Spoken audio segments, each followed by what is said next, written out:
Assalamualaikum warahmatullahi wabarakatuh. Selamat malam semuanya. Bertemu lagi di pertemuan ketiga praktikum optimasi industri. Di sini kita akan membahas mengenai modul 3, yaitu Dynamic Programming. Dengan saya, Rizky Kurniawan, yang akan membantu kalian dalam materi ini. Tujuan praktikum: pertama, praktikan dapat mengetahui dan memahami konsep dasar program dinamis yang menjadi dasar dalam kajian ilmu mengenai penelitian operasional.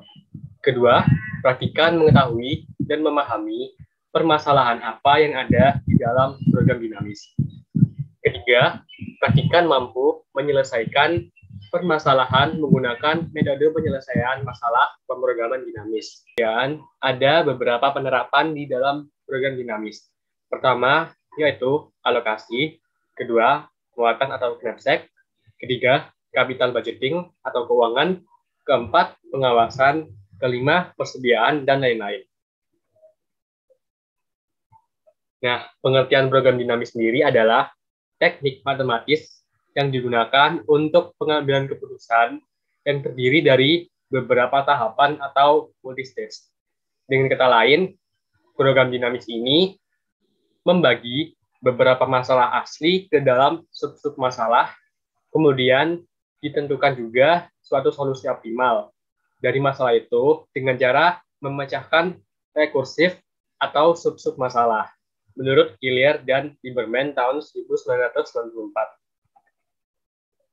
Di sini juga ada karakteristik dari program dinamis. Pertama, persoalan dapat dibagi menjadi beberapa tahapan atau stage. Kedua, tahapan terdiri dari sejumlah stage yang berhubungan dengan tahapan tersebut. Ketiga, hasil yang diambil ditransformasikan dari status yang bersangkutan ke status yang berikutnya. Keempat, ongkos atau cost pada suatu tahapan meningkat secara teratur atau stately dengan bertambahnya jumlah tahapan. Kelima, ongkos pada suatu tahapan bergantung pada ongkos tahapan yang sudah berjalan dengan ongkos pada tahapan tersebut. Keenam, keputusan terbaik pada suatu tahapan bersifat independen. Ketujuh, dengan adanya hubungan ini, dapat diidentifikasikan keputusan terbaik untuk setiap status pada tahapan K dengan memberikan keputusan terbaik untuk status pada tahapan K+1 atau setelahnya. Kedelapan, prinsip optimalitas berlaku pada persoalan ini. Selanjutnya ada langkah-langkah pengembangan program dinamis. Pertama, karakteristikan struktur solusi optimal. Kedua, definisikan secara rekursif nilai solusi optimal. Ketiga, hitung nilai solusi optimal secara maju atau mundur. Keempat, konstruksikan solusi optimal. Nah, di dalam program dinamis juga terdapat dua permasalahan. Pertama yaitu status problem, yaitu persoalan rute jaringan di mana traveler ingin menentukan rute terpendek antara dua tempat dengan memberikan beberapa rute alternatif yang ada. Atau bisa dibilang persoalan minimasi. Selanjutnya ada persoalan knapsack problem, yaitu persoalan di mana mencari keuntungan maksimal dengan cara memasukkan barang-barang atau objek yang memiliki biaya dan berat tertentu untuk dapat mencari keuntungan terbesar ke dalam kantong atau knapsack. Di sini knapsack problem dibagi menjadi 4. Yang pertama adalah over one knapsack problem, yaitu setiap barang hanya tersedia 1 unit atau take it or leave it. Kedua ada fractional problem knapsack, yaitu barang boleh dibawa sebagian saja atau dalam unit dalam pecahan. Ketiga, ada bounded knapsack problem, yaitu setiap barang tersedia sebanyak n unit atau jumlahnya terbatas. Dan keempat, ada unbounded knapsack problem, yaitu setiap barang tersedia lebih dari 1 unit, jumlahnya tidak terbatas. Untuk lebih jelasnya, kita bisa menyelesaikan persoalan yang akan saya jelaskan.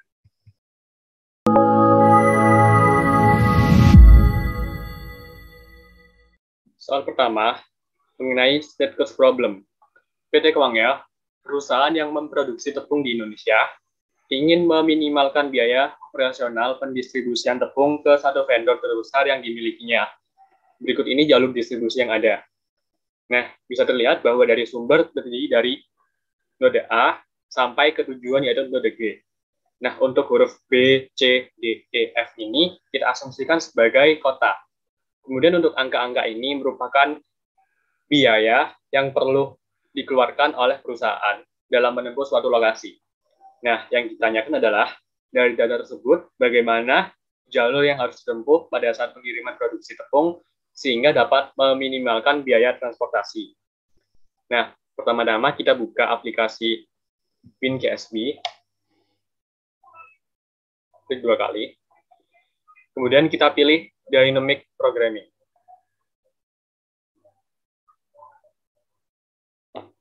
Setelah itu, kita klik File, klik New Problem. Kita pilih problem type-nya berupa state course problem. Problem title-nya adalah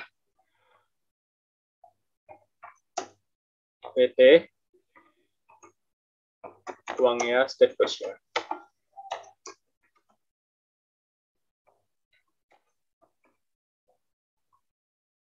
Kemudian number of nodes adalah jumlah dari huruf-huruf atau nodes yang ada. Di sini ada 7 nodes. Klik OK. Setelah muncul seperti ini, kita bisa ganti node 1, 2, 3 ini sesuai dengan yang kita inginkan dengan cara klik Edit. Kemudian node names. Kita ganti sesuai yang dibutuhkan, yaitu huruf A sampai dengan huruf G.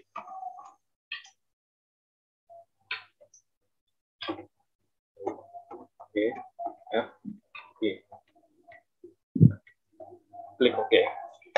Nah, setelah seperti ini, cara memasukkan angka-angkanya adalah huruf A ke huruf B adalah sebesar 15. Jadi, tujuan ke sumber ke tujuan adalah sebesar 15.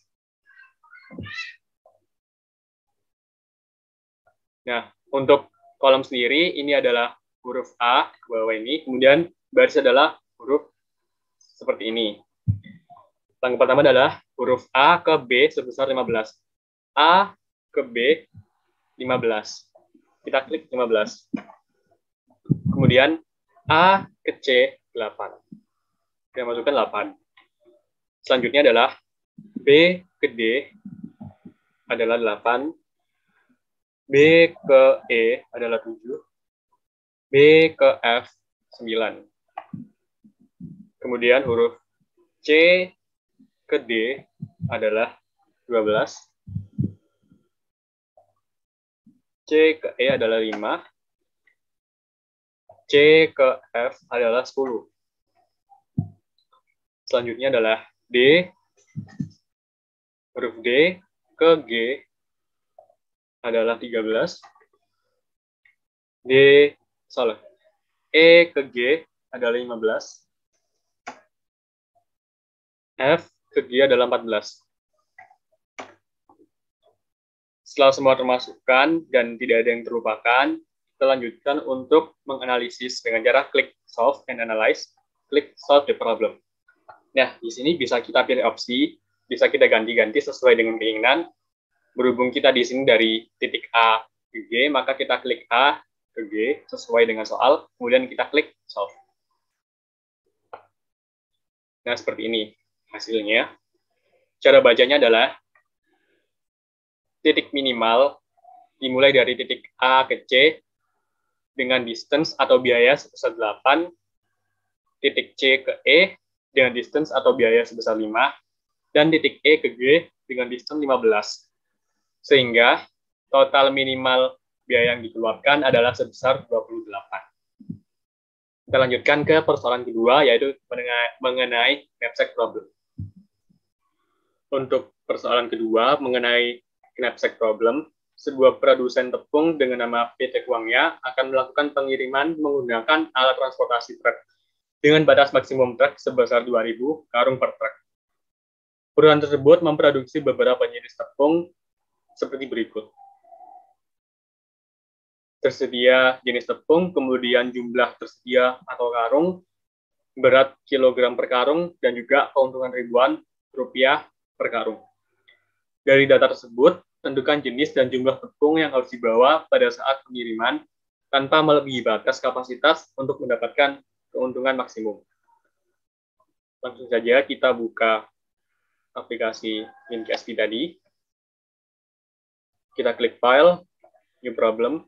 Jangan lupa untuk mengganti problem type-nya menjadi knapsack problem. Problem title-nya kita isi